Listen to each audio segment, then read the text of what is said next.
Calon Bupati Badung nomor urut 1 Inyoman Giri Praste yang didampingi calon Wakil Bupati Badung Iketut Suyase serta anggota DPRD Badung Putu Parwata mengatakan umat Kristiani sudah turut melakukan pembangunan Badung.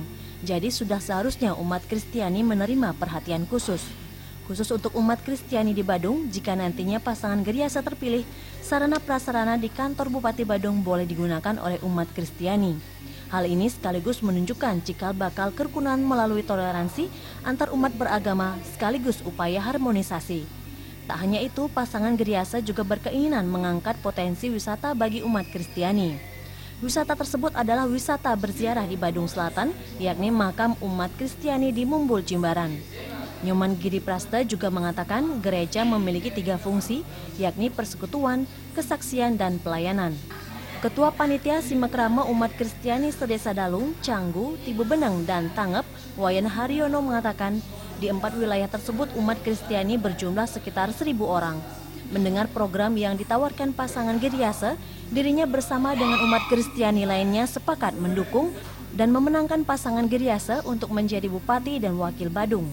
Umat Kristiani menginginkan bupati yang merakyat dan berbudaya. Umat Kristiani merupakan bagian dari masyarakat yang hidup berdampingan. Untuk itu pihaknya bertekad untuk memenangkan Geriasa. Hal senada disampaikan beberapa tokoh umat Kristiani yang hadir dalam Simekrama. Mereka menyampaikan beberapa harapan kepada paket Geriasa jika kelak terpilih memimpin di bumi Kris, diantaranya infrastruktur dan subsidi pajak bumi dan bangunan. Tentu saja kami dari warga Tuke, warga Babakan, Libul, Tangap dan sekitarnya yang dikunjungi beliau sangat merasa senang bahwa beliau ternyata benar-benar memperhatikan aspirasi kita semua, dan dengan janji yang disampaikan itu kami percaya bahwa masyarakat akan menjadi sangat baik. Dan memang sudah fakta juga ketika beliau menjadi anggota DPRD, memang beliau berdua memperhatikan kita semua.